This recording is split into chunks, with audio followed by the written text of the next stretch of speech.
So just give it a moment, just let people trickle in.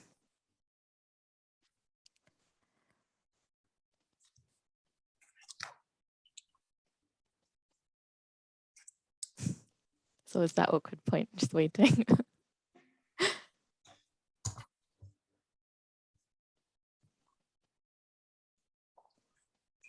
it a minute. I'll just start it off now. Just hi, everyone. Thank you for joining us for this interfaith session on faith representation in the media. Jo will be our host for today, and she'll introduce all of our guests, which I'm sure everyone kind of recognizes as well. But just to note, there should be a question answer box at the bottom. So if you do have any questions throughout, just pop them in there, and there'll be some time at the end of the session, hopefully where Jo can ask our participants those questions. And the session will be recorded, and it should be up on Governor as well. So if anyone misses it, they can catch it. Now I will hand over to Jo. Thank you very much, MPhil, and welcome to everyone that's joined us this afternoon. Today, as MPhil has already said, it is a part of our interfaith session, and today we're discussing faith and representation in the media, an incredibly important topic, and I'm really pleased to have 4 hugely impressive experts that are joining us this afternoon to enlighten and educate us all on some really important points actually around representation in the media. So I'm going to do some brief introductions, and I'm going to invite our guests to actually introduce themselves and tell us a little bit about some of the important work that they do. But first of all, I'd like us all to give a really warm welcome to Imam Sabah Ahmedi, also known as the Young Imam, Rabbi Igor Zinkov, Rabbi at the Liberal Jewish Synagogue.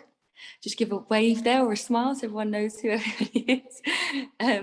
Nirali Patel, who's a student in Theology, Religion and the Philosophy of Religion at the University of Cambridge. Welcome, Nirali. And Reverend Kate Botley, who's a priest, journalist and TV presenter on the BBC Sunday Morning Breakfast. And you may recognise her also from Gogglebox. So a huge welcome to our 4 incredible guests. I would like to allow you all, though, to tell us a little bit about what you do and why this topic is of particular interest to you. And if I could start, please, with Rabbi Igor, that would be brilliant. Hello, everybody. Yes, as you said, I am Rabbi at the Liberal Jewish Synagogue, and my particular interest is, especially during the last year and a half, was the use of social media and the use and making the synagogue accessible, regardless of where you are, and media comes straight there. So. Thank you very much, Rabbi Igor. If I could go to Reverend Kate Botley. Hello, I'm the Reverend Kate Botley. I am a priest in North Nottinghamshire, but that's probably not where you'd recognise me from. I started out my TV work on a TV show called Gogglebox, which is on Channel 4 on a Friday night. And from there, I've developed a ministry in the media. So I'm like a supply vicar these days, but I pop up on telly and on radio, including my own show on Radio 2, and presenting Songs of Praise and Sunday Morning Live. Thank you, Reverend Kate. It's a pleasure to have you. So thank you so much for joining us. Nirali, it would be lovely if we could hear a little bit about yourself and the reason for your interest in this subject matter. Hi, I'm an MPhil student, and I'm also a Hindu practitioner myself. And the reason I'm really passionate about the topic of faith in media is that my dad has a newsagent, and so I've always been surrounded by media, particularly the newspapers, from a very, very young age, and constantly reading and updating myself. And now, as I've grown up, and like Rabbi Igor said, the rise of social media, especially in this lockdown, and how prevalent it's become of transmitting faith through media. So I'm really, really passionate about the idea. Thank you, Nirali. Thank you so much. I'm looking forward to hearing from you as the conversation develops. And last but by no means least, Sabah Ahmedi, it would be brilliant to hear from you now, please. Good afternoon. I am Sabaudin MD. I am the young Imam on social media, on all platforms. If you're not following me, you got to follow me, because that's how you're going to get to know what life as a young British Muslim, as an Imam, as a coffee lover, does CrossFit, goes gyms, got 2 kids. Life as a father is like living in the UK, in Britain. I'm working with the BBC at the moment on some documentaries. I work with the UN. I've also worked with Bloomberg. It's just a never-ending cycle of being a Muslim in this day and age, in the media, trying to help people understand what life is as a Muslim and Islam. Thank you very much. So thank you to all of you. I'd like to kick off with some questions and so we can get going. And for those of you that have joined us, please don't worry, there is a chat box, as Bintul mentioned, where you can ask some questions, and I'll definitely keep an eye out and get those questions asked for you. And there's some opportunity at the end of some of our discussion for you to also ask some of your questions. So first of all, I'd like to ask our panelists this afternoon, why is the representation of faith in the media so important? And if I could come to you first, Nirali, that would be great. I think the key thing about the media is it reaches the masses, right? Education can only take us so far, and often there's been quite a lot of critique about the religious education system already, and how the lack of representation and the accuracy of it. And there's also going to be, I think, living in London, and particularly in Brent, I'm very lucky that I live in a diverse area, that I've got different faith groups surrounding me all the time. I've got a mosque around the corner, a church, a synagogue. So I've got a good idea of what different faiths are. But people who don't live in such diverse areas, it's the media that's going to be able to give them that opportunity to interact with different faith groups. It's almost like an interfaith dialogue of its own, because that's the only way that you can really understand and engage and relate with people that are of different faiths, if you can't see them in your day-to-day lives, especially in the lockdown when we can't really go out and meet each other anymore. Absolutely, very, very good, a good point there. And I think that's commonly becoming a bit of a challenge. Access, the only access being that we're seeing represented on screen or in the newspapers or other mediums. If I could come to Reverend Kate. Yeah, I mean, I guess the most powerful thing any of us own is the phone in our pocket and the TV in our living room. That's the most powerful tool that has to gather and divide people like nothing else. And also what I'm seeing from my own perspective in terms of a Christian culture is that the gap between what the church seems to understand and believe and represent and the gap between the culture seems to be getting ever wider to me. So the story I always relate is I was around the debate around women bishops a few years ago in my church. As I went to have my hair cut. And my hairdresser said, "Oh, what are you doing tonight?" You know, like hairdressers do. "What are you doing tonight? Going out?" sort of thing. And I said, "Oh, I'm going to a debate about women bishops." And Shazni, my hairdresser, went, "Oh, what's a bishop?" You know, the language that we presume, and I do it all the time too, as a church-going Christian, I presume people know what I'm talking about when I say words like bishop, and they don't.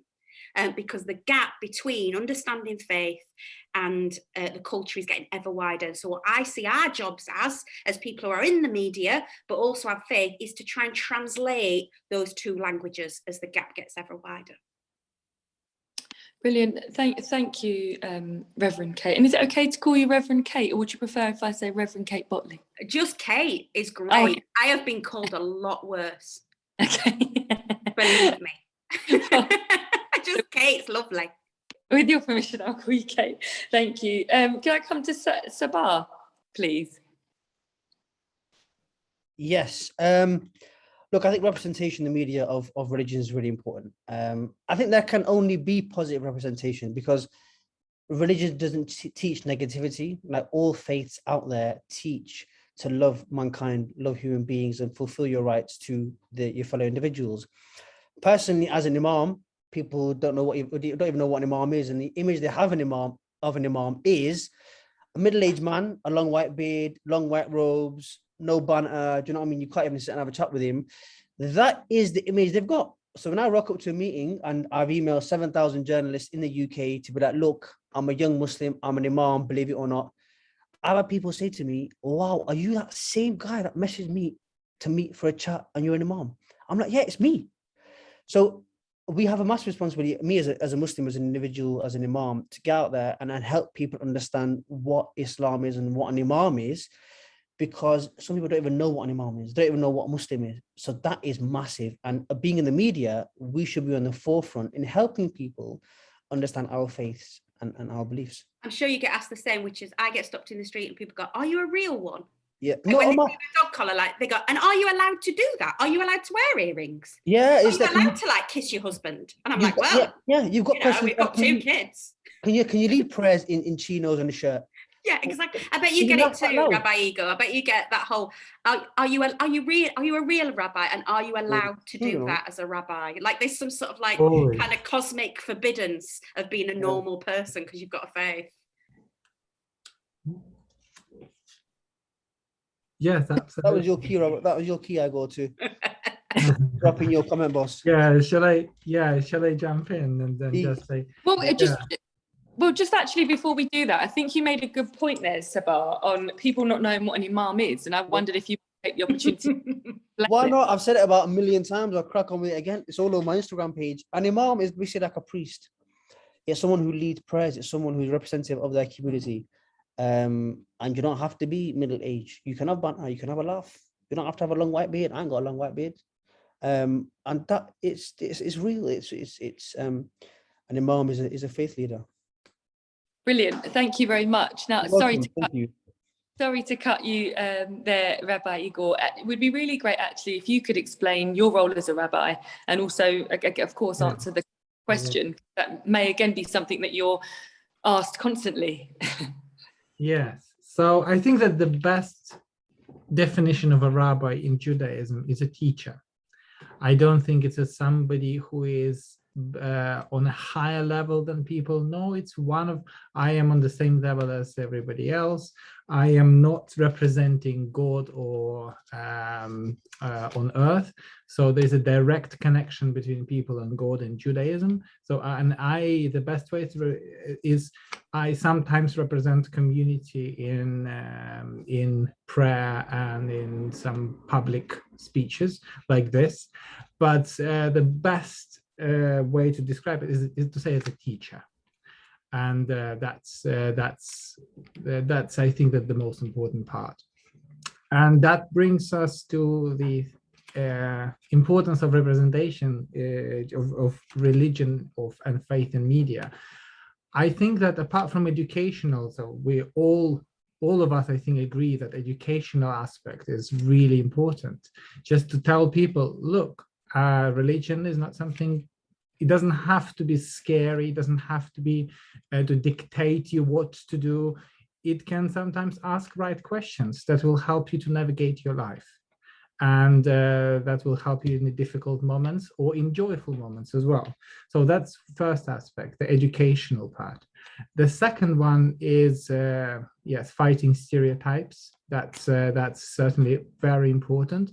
Because, and we will come to it, I think, that whatever you see, if you want to write an article about a Jew, you would go to Google and you would find a person with a black hat and peyot and a beard, and that's a Jew for an average person in the world. Well, it doesn't speak to me. It doesn't, I'll give you, I'll tell you a secret. It doesn't speak to most of Jews in the world.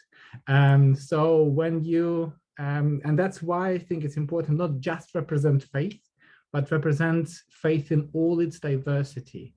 And it is no difference to representation of any group, to representation of people of any minorities, of any background, different backgrounds, different accents, different skin color.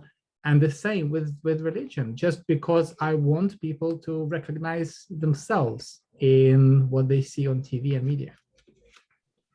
Absolutely. Thank you.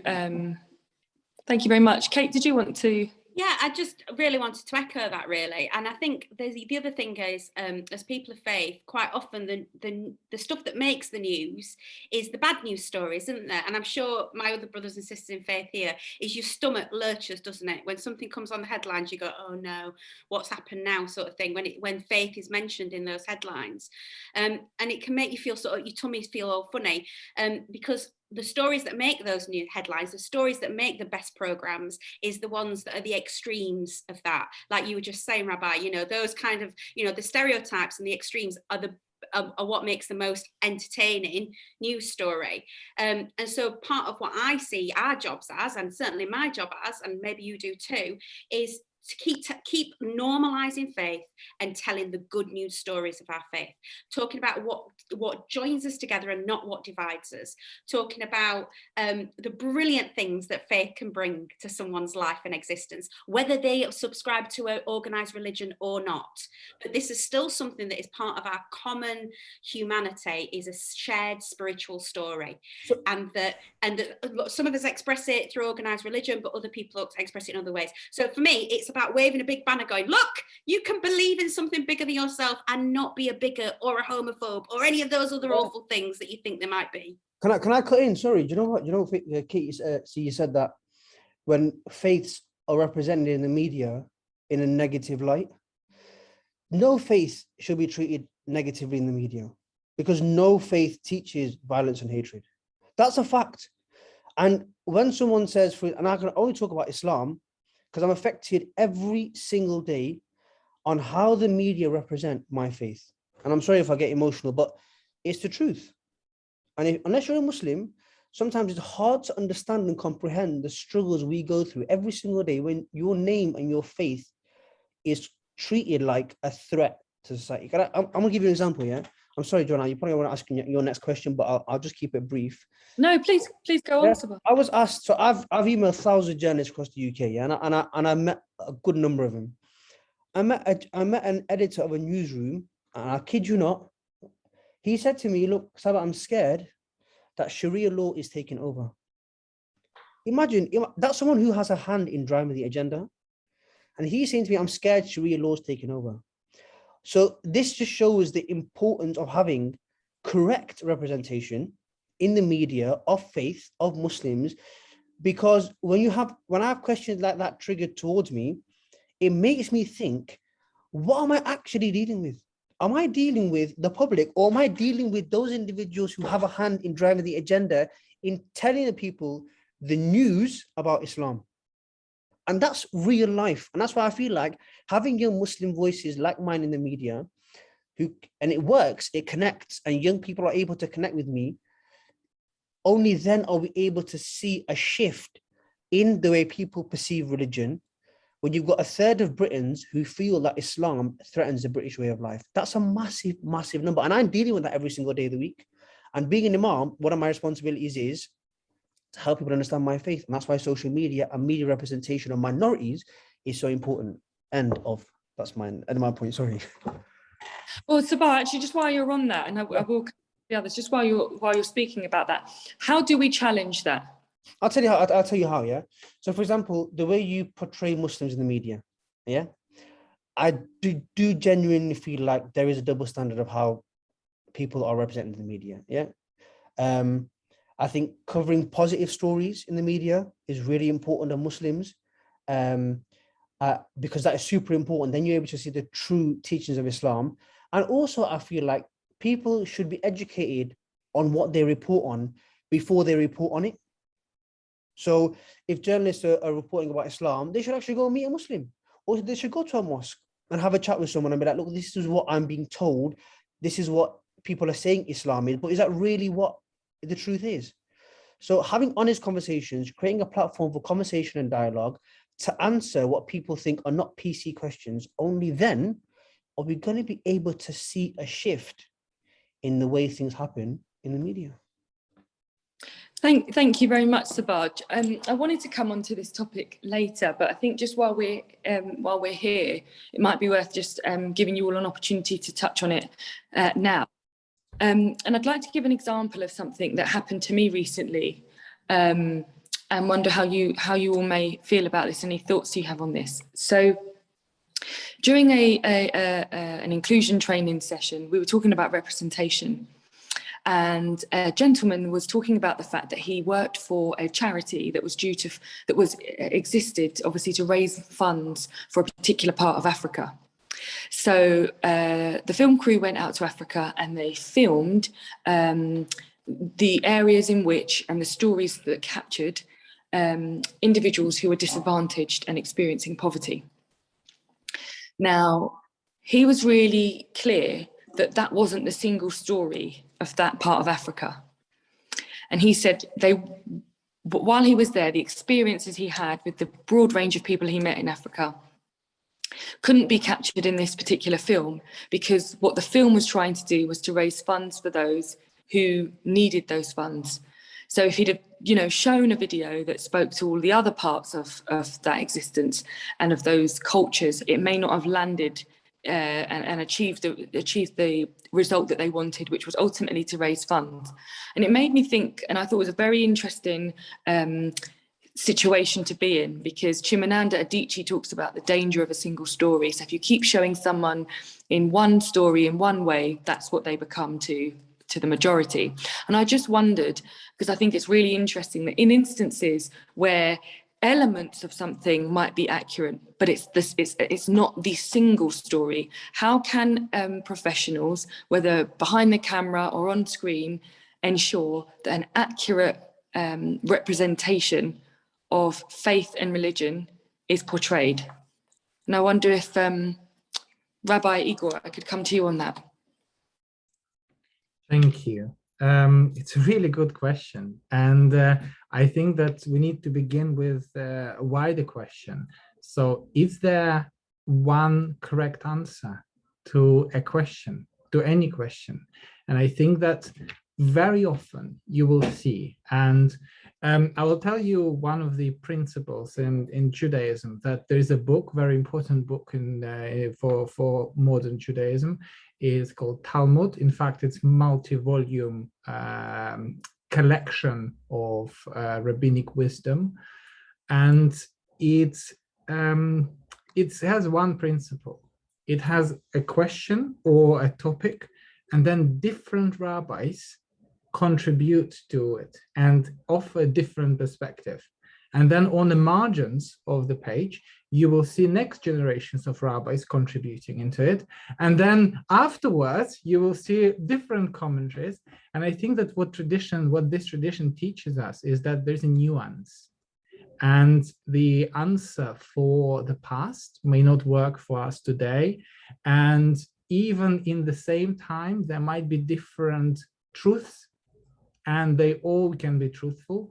And I think that recognizing the nuance and not jumping to a very certain conclusion is a very important trait with that, and very important value that we need to remind ourselves, and not assume that the other side is not just wrong, but evil, but trying to understand that, there is truth and there is some kind of light and message in perspectives, in different views, and but try to understand that there's nuance in each story.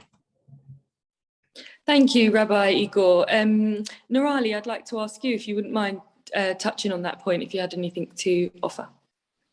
Yes, I was just going to say, touching on from what Rabbi Igor said, that with Hinduism, it's so difficult to get an accurate representation if you're only taking one story, because the term Hindu itself never existed before the British colonials came to India, found the river Sindhu, and decided that this is what the people of this country and their faith is going to be called. It was never one homogenized thing. It was a sort of a template that was put upon the people of that country, and their faith was just put into one category of Hinduism. And it works now, and it's part of our society, and it's not something that we can currently change. But it also means that there's such a huge spectrum of different beliefs, and that concentrating on one story or one aspect of one community is never, ever going to be the full range of what it actually means to be a Hindu. And so I think like Rabbi Igor said, the nuance and also the understanding the full spectrum of what a Hindu can be, and also definitely learning the history of the term as well.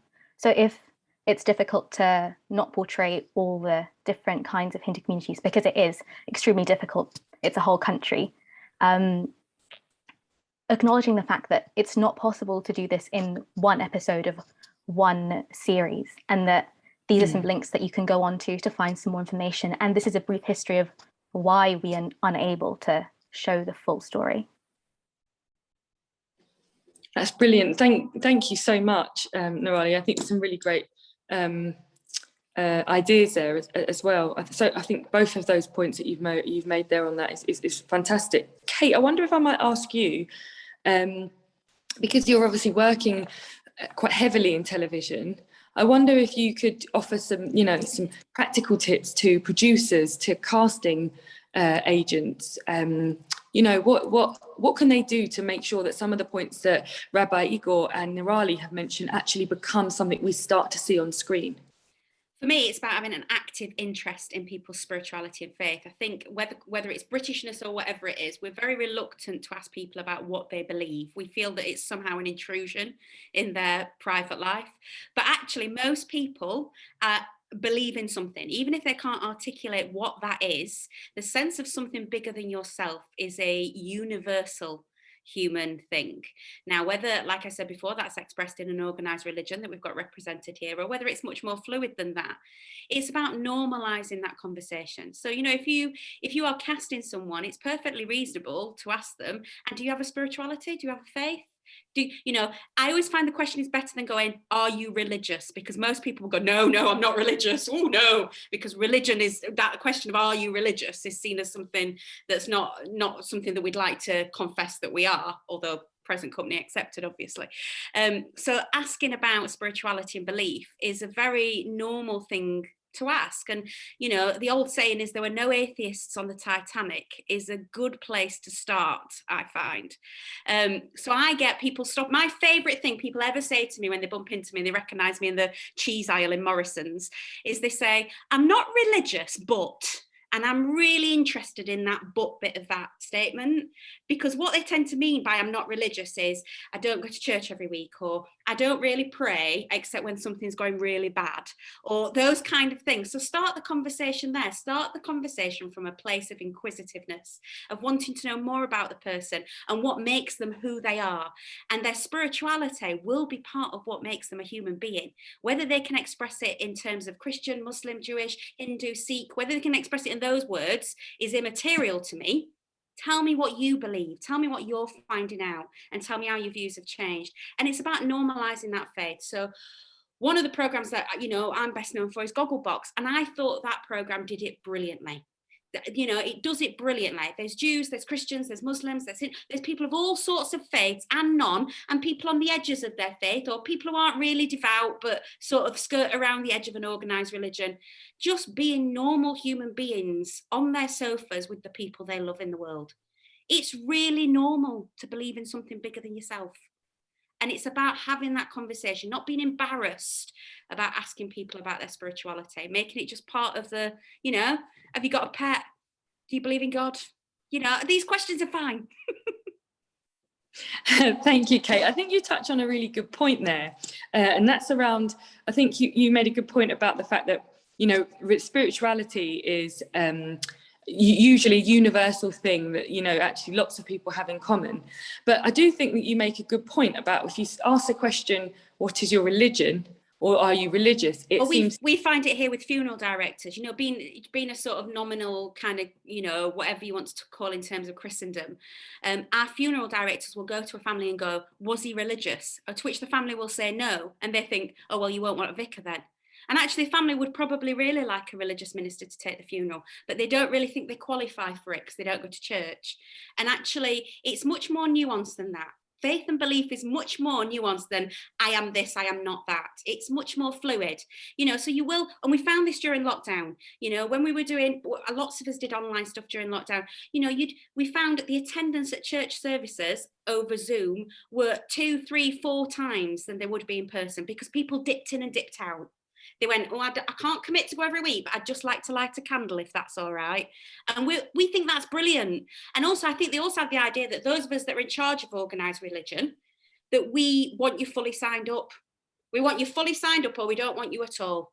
And actually, we're really happy to just have those conversations. We've got all the same questions that people who don't believe have. You know, we have all the same doubts, don't we? You know, how can we not?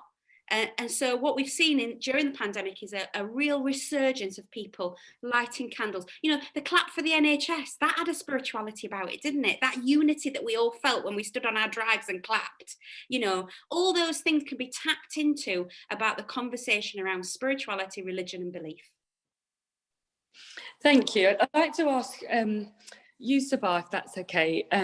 How do we break down, if you like, the stigma that is attached to saying I have a religion, and and place some pride back in that? And the reason I ask that is I was recently doing some work with an organisation that was made up of about 1,050 people, and they gave me some data, and in this data it said that their entire company was atheist, and I found that incredibly hard to believe. So when I ran my focus groups and listening groups, that wasn't accurate at all. But what it told me was that people were uncomfortable sharing what their faith, what their religion, what their beliefs were.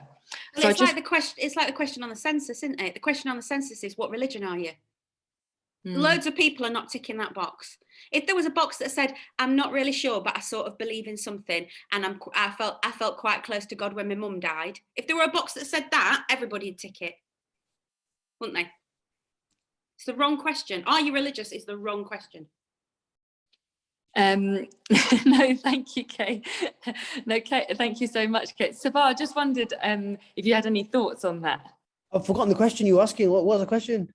So why is it that... are you playing that? Go on. Sorry? So go on, Joe. The question was, why do you think, and how can we stop this?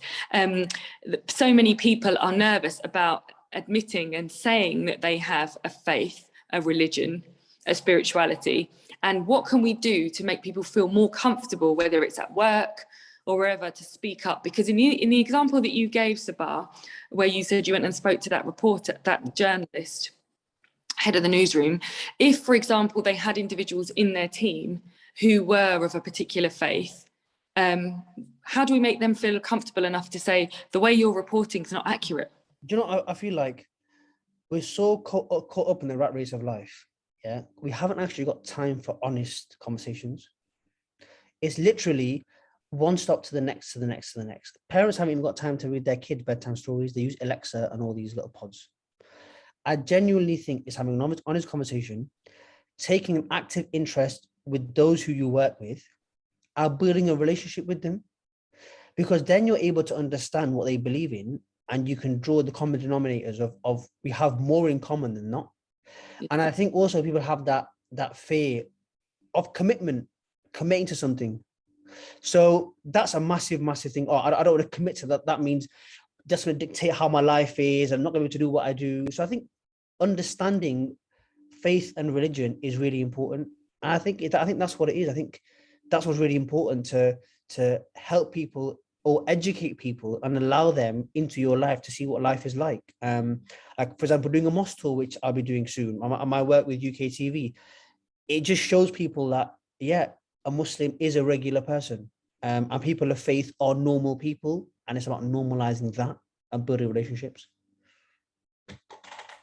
Thank you so much, Sabah. I just wondered if now might be a good time actually to share if any of you have some examples of good representation when you feel that actually you have seen your faith accurately represented. Rabbi Igor, if I could start with you, if that's okay. Thank you. I actually found this question quite difficult to answer, because what is good? I mean, because I have a very positive, very good example of a critique representation of Judaism on media. That's really, I believe, was healthy. For example, during the pandemic, there were synagogues who ignored COVID restrictions, and they received some publicity. And I think that they impacted them, and it was good for the society in general, because I believe that sometimes media can play a very important role of being a mirror for the society. But what was not clear in the articles or in the coverage is that it was not all synagogues that are ignoring. I think that when you generalize, is that when it comes to being problematic.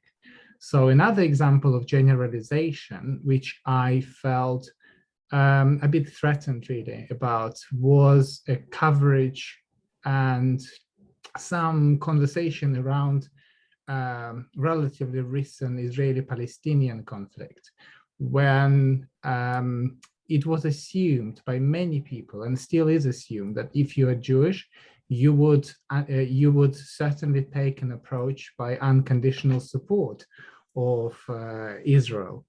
But it's actually not true. If you are Jewish, you can be critical of the current approach that Israel is taking. So this is one example. And many Jews feel threatened, physically threatened, by some of the debates, some of the messages that are going in pro-Palestinian events. So that's one of the example of very unnuanced generalization. So, however, on the other side, and it is true that Palestinians deserve and need support, but so do Jews who are on the other side.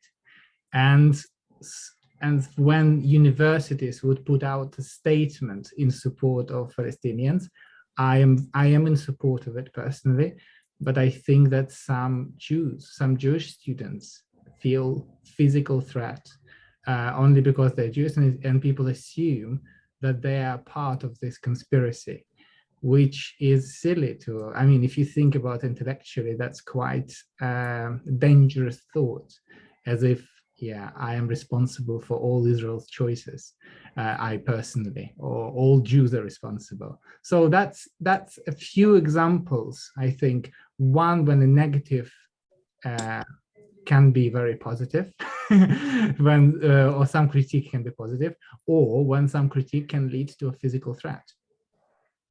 Thank you. Thank you, Rabbi Igor. And how about yourself, Nirali? I think we've come quite far in terms of representation of Hindus on TV and media. I think there's still a long way to go, but I remember when I was a child, it was really Apu on Simpsons that was the only brown person I was ever going to see on the screen. And that was an absolutely terrible stereotype. It was voiced by a white man who said at the time that he was very much aware that it was a stereotypical voice, and that he hadn't actually met or knew anyone that was of the Hindu faith when he was voicing the character, even though it's become a very much beloved character of the Simpsons series. And it really affected people throughout society, especially brown children. But now we've got, like, I think it's the Arthur cartoon show that's got a character who's actually Sikh, and his name is Samir, and he's wearing a batka and a kara, which may seem small, but for little children that are in the playground, they're also wearing batkas and karas, that it's such a huge deal to see themselves represented, but also for their friends to see that what my friend is wearing is not abnormal, and it's a part of his faith, and it's something that shouldn't be laughed at or pointed at. I think also there's the Never Have I Ever, the Netflix series. I don't know if I should be talking about Netflix on UKTV, but the Never Have I Ever series, where I think it's made by Mindy Kaling, and the main character of the show, Devi, is Hindu, but it's not a trope, if that makes sense, that it's not that she's Hindu and that's the main thing that we're going to focus on. She's got a plethora of normal teenage problems that she goes through in high school, and being a Hindu is just one facet of her life, and she's still, as everybody here has said, she's still a normal person with normal problems. And I think having that kind of positive representation, I think there was also, in terms of documentaries, the Being documentary, like series by BBC, where it wasn't really trying to cast, I think it was looking at many different faiths and the lives of different religious individuals and the religious events that take place during their lives. And it wasn't trying to have a sort of negative light or a positive light. It was just showing the lives and just observing that this is what different religious traditions are. And it was really, really eye-opening for me as well. Thank you, Nirali. Sabah, it'd be great to hear your thoughts.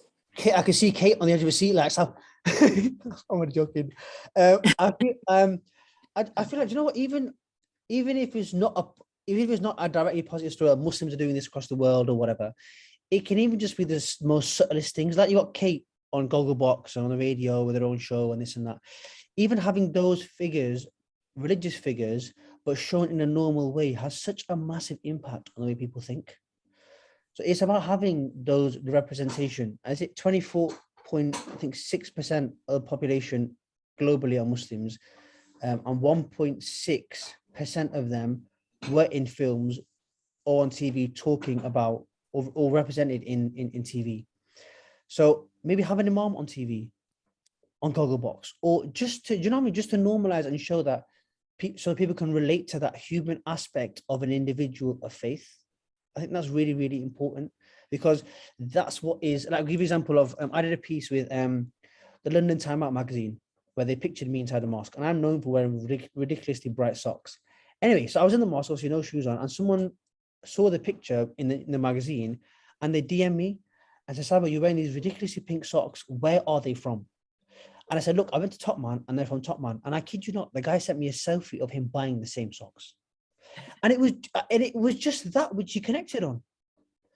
So it's about having those faith leaders on TV to show that they're regular people.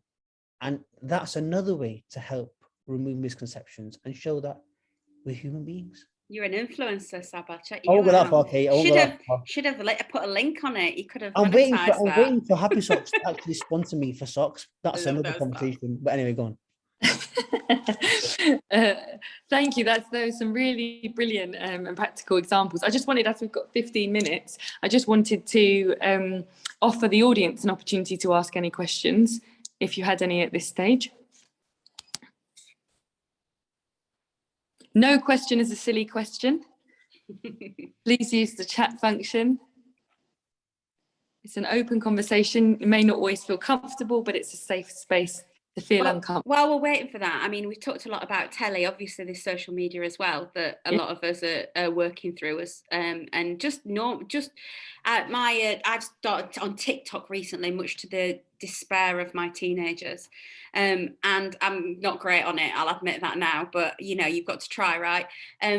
And just people not believing you're a real one, just not, you know, there's a few with me with my dog collar on and my robes on and stuff, and people genuinely thinking that this is the weirdest fancy dress outfit they've ever seen. Hey, can we change dog collar? I hate that word, a dog collar. Clerical collar, I'll call it a clerical. That's the proper phrase, is a clerical collar. I'll call it by its proper name, okay? Clerical collar.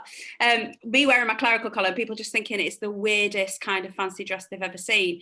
And this conversation, I acknowledge my white Western Christian privilege, being the nominalized national religion and all that. So I hear you, brothers and sisters, and I recognize my privilege, you know, but while we're talking about privilege, it's worth saying that atheism is Western privilege, right? It's Western white affluent privilege. You know, when you've got money and power and all those sorts of things, it's almost like you don't need God. And so coming back to what you were saying, Joe, about that company that you went to where they said everyone's an atheist, hardly surprising really that would be the perception. Because, you know, most of the world believes in God. Most of the world. It might not be true in this country, but in the rest of the world, most people believe in God. So we acknowledge it's unusual to not believe in anything. Kate, do you know, you said earlier that during lockdown, you noticed a lot of people joining online. I had the exact same thing when we did that piece with BBC The One Show, do you remember? Where we did it together, and I saw a massive spike. And you're right, people do believe in some kind of supreme being, something out there, and they look at that rope of hope. And when I was doing my Instagram lives during lockdown, there were people who were saying, look, we don't believe in anything specifically, but we believe in something.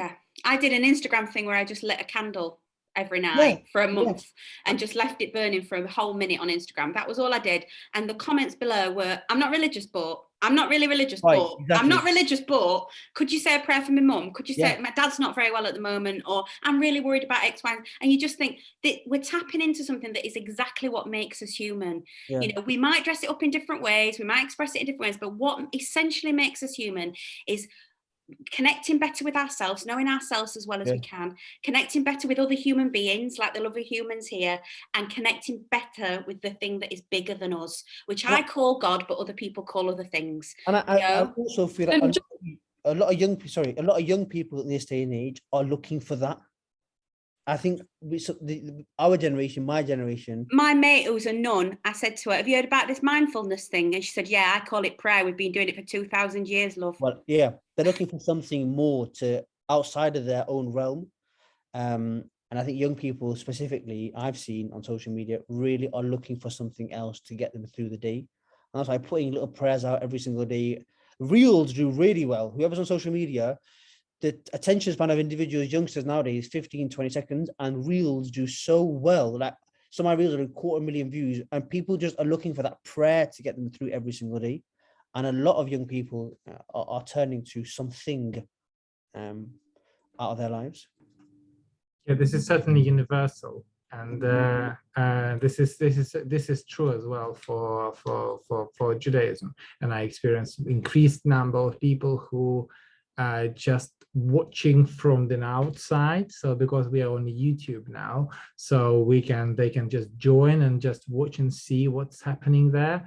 It's just and it's a very, you know, there is a very good joke, very good old Jewish joke, that when a Jew just gets to a desert island, and in a year when they rescued this Jew, and he's showing people around also, so this is where I slept, this is where I cooked my food, this is my first synagogue, this is my second synagogue. So wait a minute, in a desert island, 2 synagogues, you built 2 synagogues, why? What do you mean why? This is my synagogue, and this is synagogue I'm not going to put my feet into ever. And there's some truth in it as well, because I think there should be difference. There should be not only different faith representation in general, but also a representation of different kinds of Muslims, different kinds of Christians, different kinds of Jews, different kinds of people who believe. I think that we are coming away from the binary in all areas and spheres in our lives, and we should go away from the binary approach to religion. So it is not either or, it is not whether you believe or not. It is a spectrum, as it is everywhere.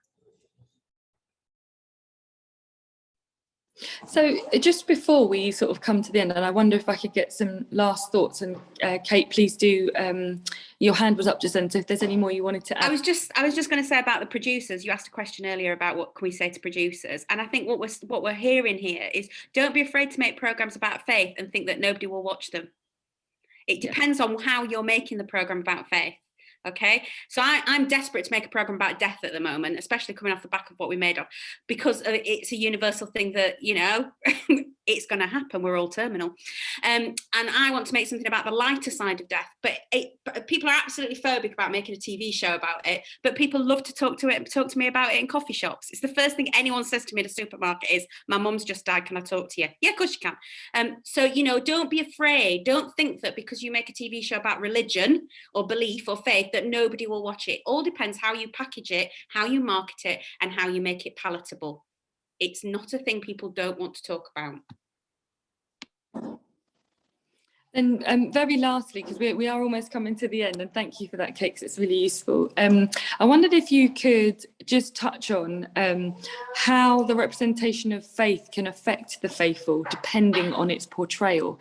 So I know you touched on that, Sabah, but I wonder if you could you could all give some lasting thoughts on this, so that we kind of inspire our audience to go off and have that in mind when creating content.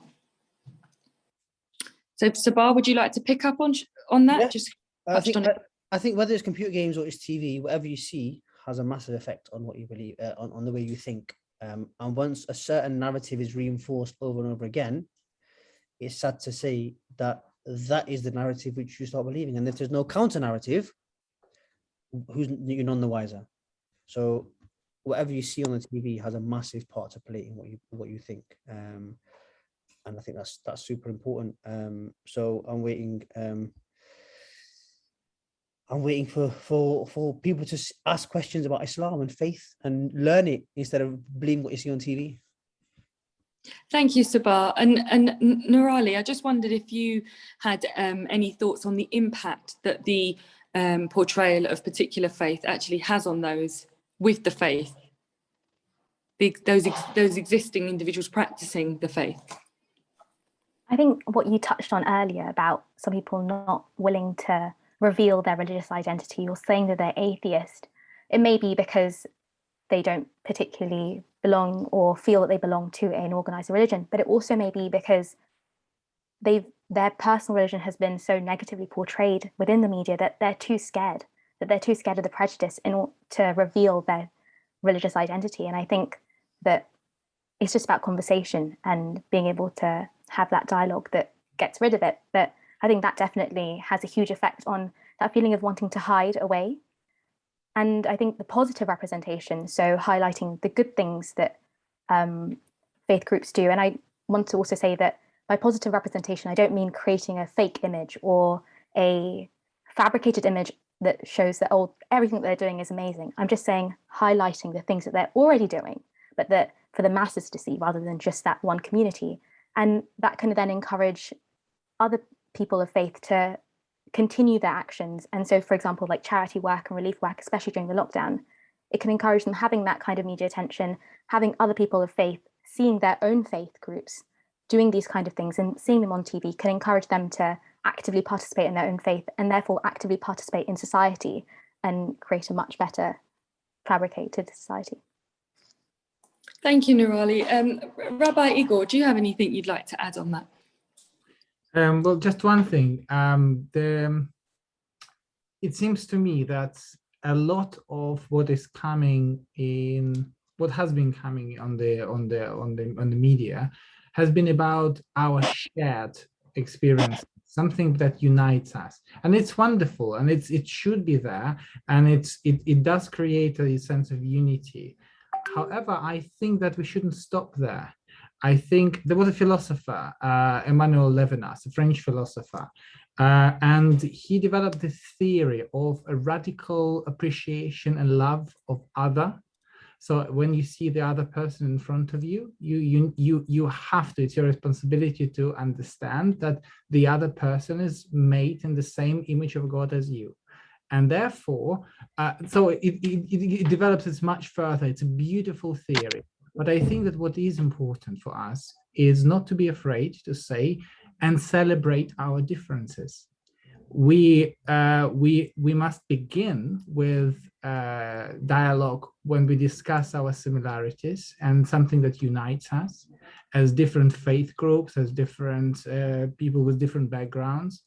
However, I think that the appreciations of differences in our approach to life and our belief is what makes us a good society and tolerant, and coexistence will really be. So don't be afraid of difference. Thank you. I think you make a good point there, Rabbi, and I know we've come to the end, but maybe any of you, Kate or Sabah or Nirali, or of course Rabbi Igor, you could pick up on this. It was just the fact that obviously we're on a call, we're on a webinar now, and you're all representing and speaking on behalf of different, or your experiences of different faiths.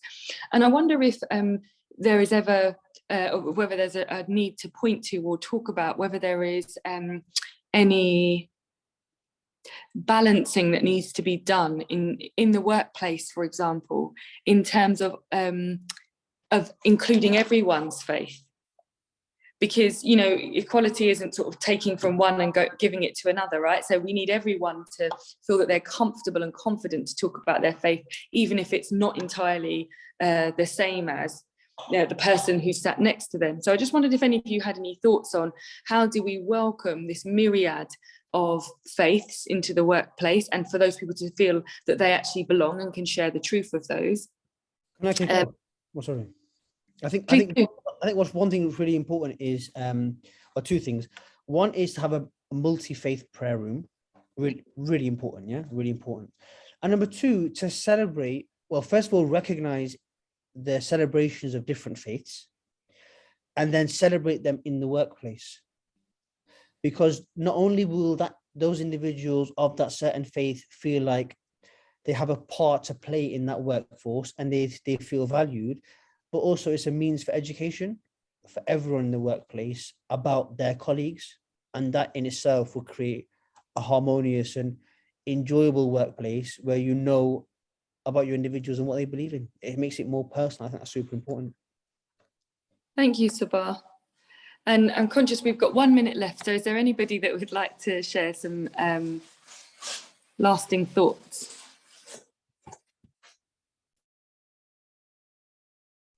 I think the question you were asking about encouraging it in the workplace, I'd echo what Sabah said. I used to be a multi-faith chaplain in a college for all faiths and none, and it was about exploiting people's natural inquisitiveness about others.